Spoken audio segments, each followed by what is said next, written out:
Hi friends, welcome to Swan Farm. இந்த வீடியோவில் நம்ம என்ன பார்க்க போகிறோன்னா, என்னோடய ஃப்ரெண்ட் ஒருத்தர் புதுசாக ஃபார்ம் ஒன்று பில்ட் பண்ணுறாரு. ஸோ அதுக்கு ஒரு புது விதமான ஷீட் ஒன்று ஆர்டர் பண்ணியிருந்தார்.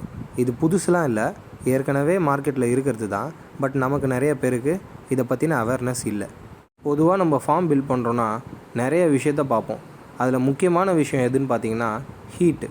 ஃபார்முக்குள்ளே அதிகமாக ஹீட் வராமல் இருக்கிறதுக்கு நிறைய பேர் நிறைய டைப் ஆஃப் மெட்டீரியல்ஸ்லாம் யூஸ் பண்ணுவீங்க. சில பேர் தென்னங்கீத்து வச்சு கட்டிடுவீங்க.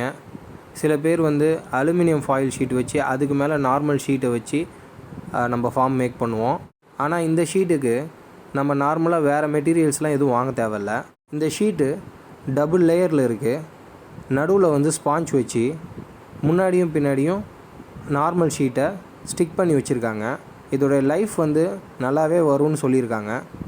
ஒன்ஸ் இந்த ஃபார்ம் ரெடி பண்ணிவிட்டு எவ்வளோ டெம்பரேச்சர் உள்ளே இருக்குது, நார்மல் ஷீட்டுக்கும் இந்த ஷீட்டுக்கும் என்ன டிஃப்ரென்ஸ் அப்படின்றத நெக்ஸ்ட் வீடியோவில் நான் சொல்கிறேன். இந்த ஷீட் நார்மல் மார்க்கெட்டில் கிடைக்கும். ஆனால் என்னென்னா நம்ம புக் பண்ணி தான் இந்த ஷீட் எடுக்க முடியும்.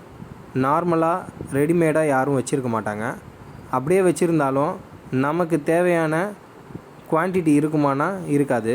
ஸோ அதனால் இந்த ஷீட் வேணுன்றவங்க கீழே கொடுத்துருக்க டிஸ்கிரிப்ஷனில் இருக்க நம்பருக்கு கால் பண்ணுங்கள்.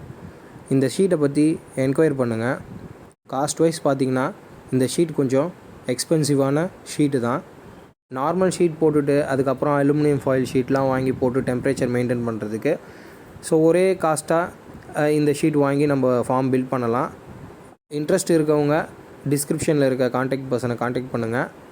இந்த வீடியோ பிடிச்சிருந்ததுன்னா லைக் பண்ணுங்கள், ஷேர் பண்ணுங்கள், கமெண்ட் பண்ணுங்கள், சப்ஸ்கிரைப் பண்ணுங்கள். ஏதாவது டவுட் இருந்ததுன்னா கீழே கமெண்ட் பண்ணுங்கள்.